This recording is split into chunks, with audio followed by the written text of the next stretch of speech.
ବାବାଙ୍କ ନାମ ଧବଳେଶ୍ୱର କେମିତି ହେଲା? ଦେଖନ୍ତୁ ଥରେ ବାଲକଟିଏ ଗୋଟିଏ ଗାଁରୁ କଳା ବାଛୁରୀଟିଏ ଚୋରି କରୁଥିଲା। ଠିକ୍ ସେତେବେଳେ ଗ୍ରାମବାସୀ ତାକୁ ଦେଖି ପକାଇଲେ ଓ ତାକୁ ଦୌଡ଼ାଇବାକୁ ଲାଗିଲେ। ତ ବାଲକଟି ନିଜକୁ ବଞ୍ଚାଇବାକୁ ଯାଇ କଳା ବାଛୁରୀଟିକୁ ଧରି ଗାଁ ଶେଷରେ ଥିବା ମହାଦେବଙ୍କ ଭଙ୍ଗା ମନ୍ଦିର ଭିତରକୁ ପଶିଗଲା ଓ ଭିତରୁ କବାଟକୁ ବନ୍ଦ କରିଦେଲା।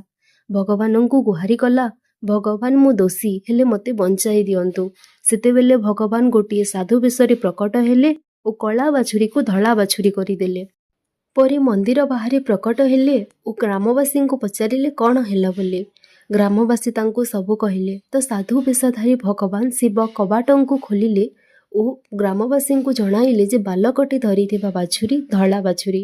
ସେଥିରୁ ସାଧୁ ଜଣକ ଚାଲିଯିବା ପରେ ବାଲକଟି ଗ୍ରାମବାସୀଙ୍କୁ ଭଗବାନଙ୍କ ମହିମା ବିଷୟରେ କହିଲା। ସେହିଦିନଠାରୁ ଯେହେତୁ ମହାଦେବ କଳା ବାଛୁରୀକୁ ଧଳାରେ ପରିଣତ କରିଦେଇଥିଲେ, ସେହିଦିନଠାରୁ ମହାଦେବଙ୍କ ନାମ ଧବଳେଶ୍ୱର ହେଲା ଓ ସେହି ବାଲକଟି ଯେଉଁ ମନ୍ଦିରରେ ଲୁଚିଥିଲା ସେହି ବାବାଙ୍କୁ ବାବା ଧବଳେଶ୍ୱର ବୋଲି କୁହାଗଲା।